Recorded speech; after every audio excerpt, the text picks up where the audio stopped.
College में दाखिले का समय बीतता जा रहा था, लेकिन कनक ये तय नहीं कर पा रही थी कि वो किस कॉलेज में दाखिला ले।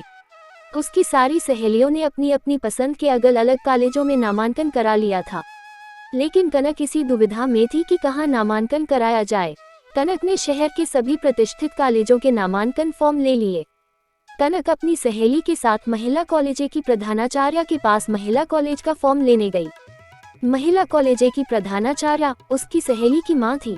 उन्होंने कहा, अभी तुम कॉलेज में नाम मत लिखवाओ, अभी जोड़ 2 में ही दाखिला ले लो।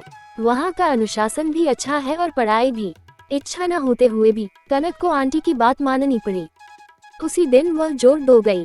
वहाँ जाने पर उसे पता चला कि आज ही एडमिशन फॉर्म मिलने और जमा करने की अंतिम तारीख है। कनक ने एडमिशन फॉर्म खरीदा और भर कर जमा किया।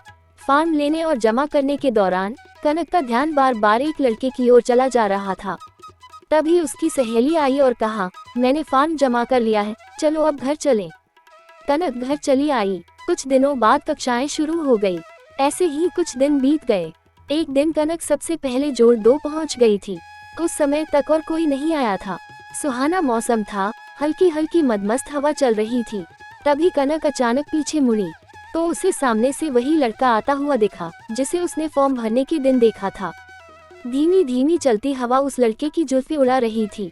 नजरें नजरों से मिली और दिल में कुछ हुआ और वह लड़का कनक को आकर्षित कर गया। अब कनक की नजरें बार बार उसी चेहरे को तलाशने लगी। उस लड़के की कक्षा में पहुंचने में होने वाली एक मिनट की देरी कनक को बेसब्र करने लगी। कनक ने ही पहल करके एक दिन उस लड़के से बात की, उसका नाम पूछा और कहा, क्या तुम मुझसे दोस्ती करोगे? वीर ने कहा, दोस्ती करूंगा, लेकिन उससे ज्यादा कुछ नहीं। बीतते समय के साथ ये दोस्ती प्यार में बदल गई।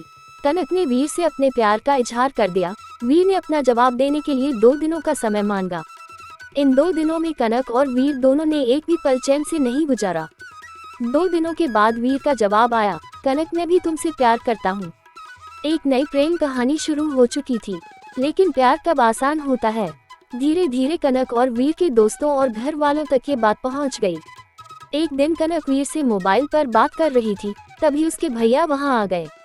उन्होंने कनक से मोबाइल छीन लिया और कनक के प्यार के बारे में अपने पिताजी को बता दिया।